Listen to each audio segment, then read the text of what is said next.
Protests have been taking place at oil terminals that supply fuel to petrol stations across large parts of England. It comes as spending on new oil and gas fields is projected to reach £932 billion by 2030. Joining me now, Grahame, who's a spokesperson for the group Just Stop Oil. Grahame, it's great to have you with us today. Thanks for joining me. I guess these protests at the moment are coming at a time when people face significant cost of living pressures already. Did you consider trying to alter the timing of them at all? I think there's nearly always a reason why you can't do it, a reason why you shouldn't start. And this cost of living crisis we're living through now comes from our government, and it stems from the same roots. The oil crisis is the same. Climate crisis all stems from oil. I think any conversation like this has to start from a simple grounding. We're heading for an unlivable world within the lifetime of a child today. I used to work for Shell. I was a principal scientist. And I can say that the science is complex, and it might be we're lucky and it's just catastrophic, but then it could be apocalyptic. And the time to act has to be now. It's this decade. There's no delay. We can't wait till everything else in the world is sorted. We have to do it now.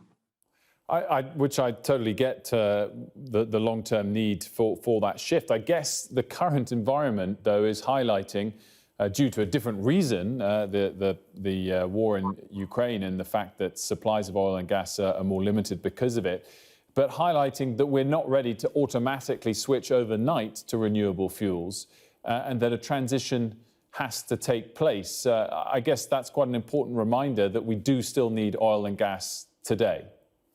What Just Stop Oil is saying is that no new licences for oil and gas in the UK.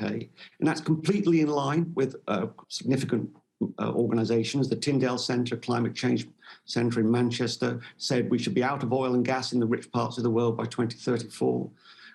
The International Energy Agency have said we should stop all new licences for oil and gas now. In fact, they said it last year.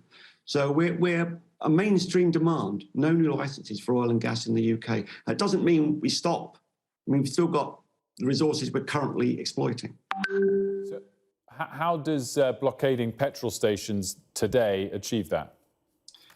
We've tried all the other routes. The government, we need to bring this to the attention of the government. And don't forget, I'm on your programme now because of this. It's about bringing it to the attention of the government. The government are the people who can make the changes. The government need to act.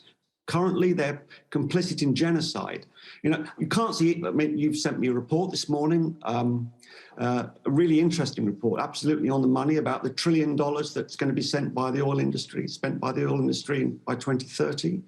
It's just insane. It's going in completely the wrong direction.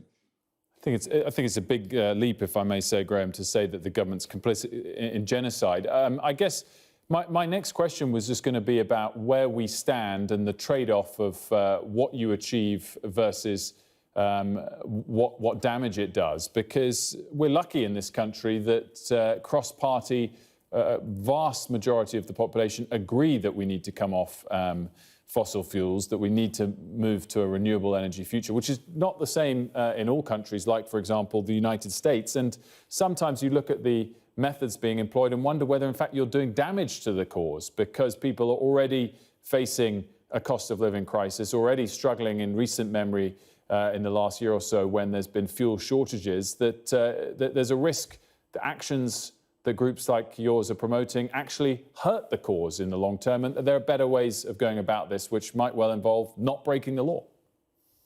I completely agree with you that most people recognise that there's a serious problem, a serious climate crisis. So you've got to ask yourself, why isn't the government addressing it seriously?